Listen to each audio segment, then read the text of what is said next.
반갑습니다. 부모학교 청동거울 양경아입니다. 아이들이 불쑥 물었어요. 엄마 아빠 성관계 해봤어요? 어떻게 대답하시겠어요? 정답을 미리 말씀을 드리면 항상 yes라고 대답해 주셔야 합니다. 부모님이 너무 당황해서 머뭇머뭇하다가 no라고 얘기를 하면 아이들 어떻게 되는지 아세요? 그럼 나는 어떻게 태어났지? 자신의 출생의 비밀에 대해서 굉장히 심각하게 고민을 하게 됩니다.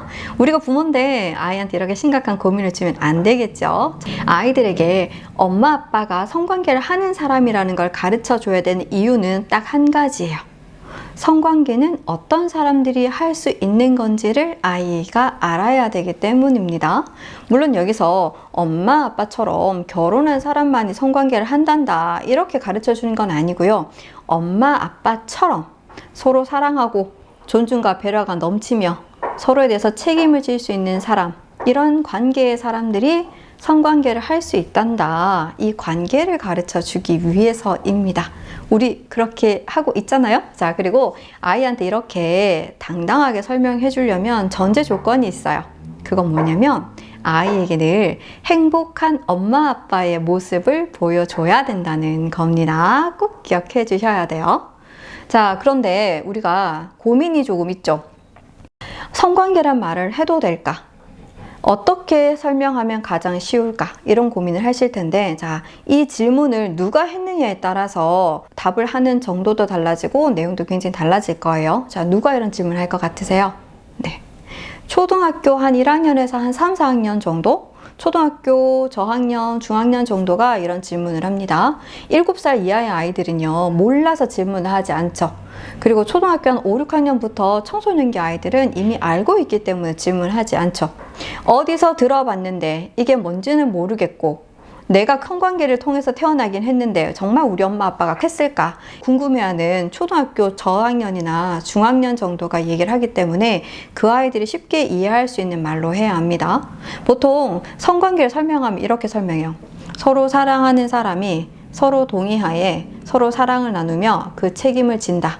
그런데 동의라던가 책임이라던가 이런 말 조금 이해가 어려워요. 초등학교 아이들한테는. 그래서 엄마 아빠 같은 사람들이 하는 거야. 이 한마디에 모든 내용이 다 직관적으로 들어가 있습니다. 그래서 설명해 주셨으면 좋겠고, 자, 근데 부모님들이 고민하시는 게 있어요.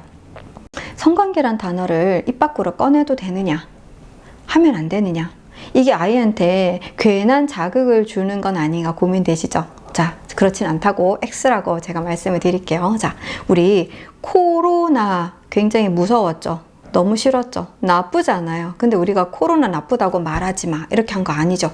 코로나는 위험한 것이고 일정 정도 예방이 가능한 거기 때문에 우리 코로나 예방 교육 엄청 많이 했었죠. 그것처럼 성도 나중에 분명히 아이들이 누구와 공유를 할 거예요. 그러면 제대로 하려면 가르쳐 주는 게 맞겠죠. 성관계 이런 단어는 그냥 단어일 뿐이지 그 자체로 나쁜 건 아니기 때문에 아이들에게 제대로 가르쳐 주셨으면 좋겠어요. 자, 그리고 우리가 아무것도 질문하지 않는 아이, 관심 없는 아이를 불러다 앉혀놓고 성관계를 설명했다고 생각해봐요. 이건 분명히 성학대예요. 왜냐하면 아이가 불필요한 성적 자극에 노출되었기 때문이죠. 근데 우리 그거 아니잖아요. 아이가 물어볼 때 가르쳐 준 게 가장 좋은 성교육인데 아이가 이해할 수 있는 범위 내에서 설명해 줬기 때문에 요거는 문제될 게 없습니다. 혹시 우리 아이가 눈을 반짝반짝 하면서 엄마 아빠 성관계 해봤냐고 하면 그럼 엄마 아빠 성관계 했지. 그래서 이렇게 이쁜 너를 낳았잖아 라고 꼭 설명해 주셨으면 좋겠습니다.